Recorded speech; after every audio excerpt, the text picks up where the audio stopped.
What up, 9 to 5 gamers? This is Bombadeli Ojo, Bommy Tsunami from 9to5gamer.com, and happy Star Wars Battlefront Day.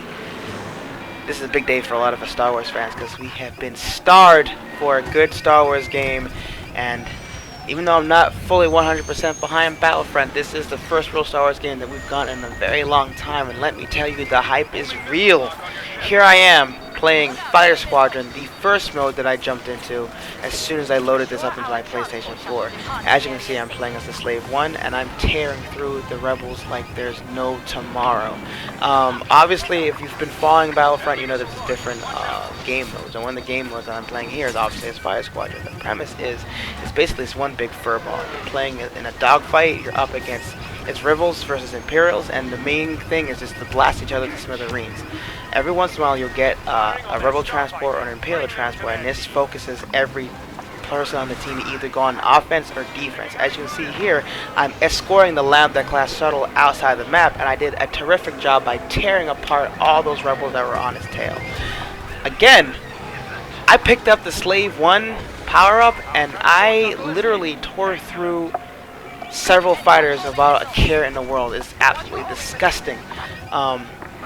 Being on the other side as the Millennium Falcon is not as exciting. I thought that being the Slave 1 would be the more boring experience, but I was obviously wrong. The Slave 1 is actually super powerful, and it acts more of a damage sponge, I guess.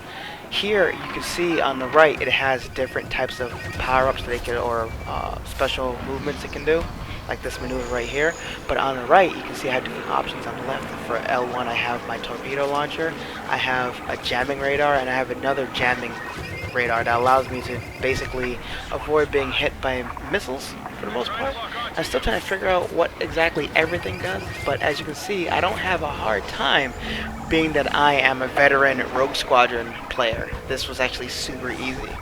What I've come to realize though, my previous problem with Battlefront game was that the air combat wasn't that exciting.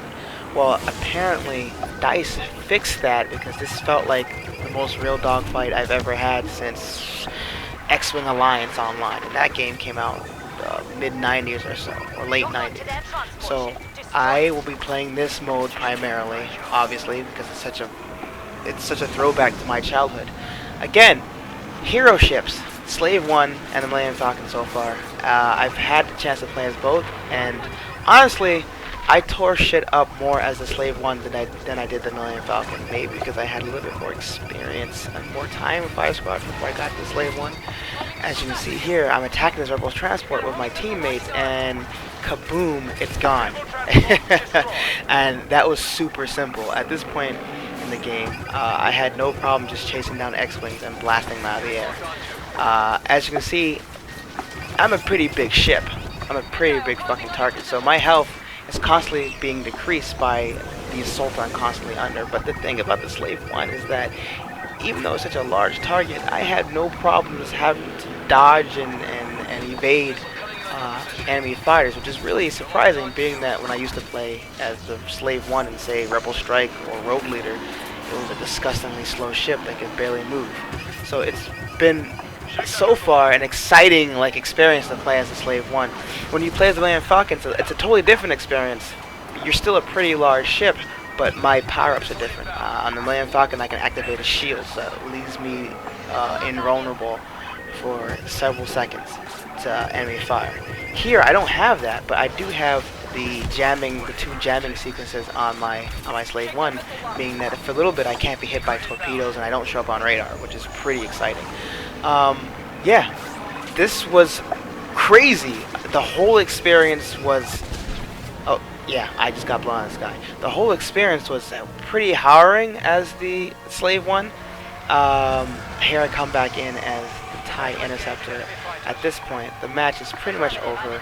The Rebels have been dominated by the Imperials, and I hate to say, but it was fun playing as the Imperials. I enjoyed being a Rebel, but sometimes it just pays to be on the dark side.